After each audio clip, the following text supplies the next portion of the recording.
ഈ തഴപ്പാഴ നിർമ്മാണത്തിന്റെ നിലനിൽപ്പ് വളരെ പ്രതിസന്ധിയിലാണ്. കൈതച്ചെടിയുടെ ലഭ്യതക്കുറവും പുതുതലമുറയുടെ വിമുഖതയും എല്ലാം കാരണം പ്രതിസന്ധിയിലായ തഴപ്പാഴ നിർമ്മാണം കോവിഡ് കൂടി വന്നതോടെ പൂർണ്ണമായി സ്തംഭിച്ചിരിക്കുകയാണ്. കണ്ണൂർ പയ്യന്നൂർ കാറമേൽപ്പാടിയിൽ നിന്ന് തയ്യാറാക്കിയ ഒരു റിപ്പോർട്ട് കാണാം നമുക്ക്. കൈതോല പായ വിരിച്ച് പായേലൊരു പറ നെല്ലു പോലിച്ച് കാതുകുത്താൻ എപ്പ വരും നിൻ അമ്മാവന്മാരു പൊന്നേ.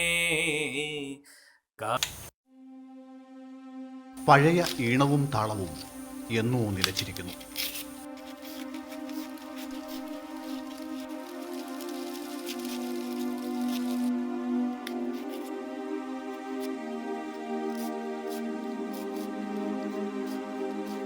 പ്ലാസ്റ്റിക് പായകളുടെ കടന്നുവരവോടെ തഴപ്പായകൾ പതിയെ വിസ്മൃതിയിലേക്ക് പടികടന്നുപോയി.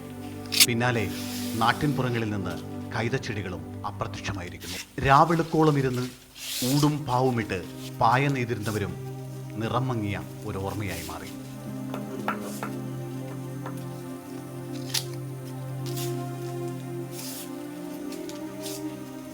പുതുതലമുറ ഈ പരമ്പരാഗത തൊഴിലിനെ പൂർണ്ണമായും കൈയൊഴിഞ്ഞിരിക്കുന്നു. വിരലിൽ എണ്ണാവുന്നവർ മാത്രമാണ് ഇനി ജോലിയിൽ തുടരുന്നത്. നമുക്കാർക്കും അറിയില്ല. ചെറിയവള് കുറച്ച് ഇടുന്നു, അവരങ്ങനെ ഇടുന്നതാണ്. ഇപ്പം കല്യാണം കഴിഞ്ഞ പിന്നെ പായിടലും ഇല്ല, അവരുടെ നാട്ടിലൊന്നും പോകലും ഇല്ല, പായില്ല. കഴിച്ചു കാര്യമില്ല, ആരും വാങ്ങാതെ ആരും വേണം. കഴിയുമ്പോൾ ഇപ്പോഴുള്ള ആളെല്ലാം പായിടുന്നവരെന്നെ എല്ലാവരും മതിയാക്കി, ആരും പായിടുന്നില്ല.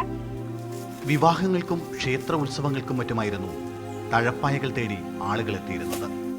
കോവിഡ് വന്നതോടെ അതും ഇല്ലാതായി. ഇപ്പോൾ എല്ലാം കുത്തിച്ചാടി, ആൾക്കാരെല്ലാം കുത്തിച്ചാടി. അപ്പം അങ്ങനെ ഇല്ല, കുറവന്നെ പോലെ കുറവന്നെ. ഇപ്പം ആൾക്കാരെല്ലാം അങ്ങനെ പായിടുന്നില്ല, ഞാൻ മാത്രമേ പായിടുന്നു.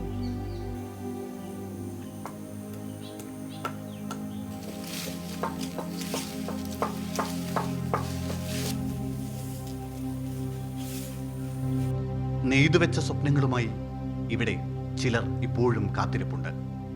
തഴപ്പായ തേടി ആരെങ്കിലും ഒരാൾ വരുമെന്ന പ്രതീക്ഷയിൽ.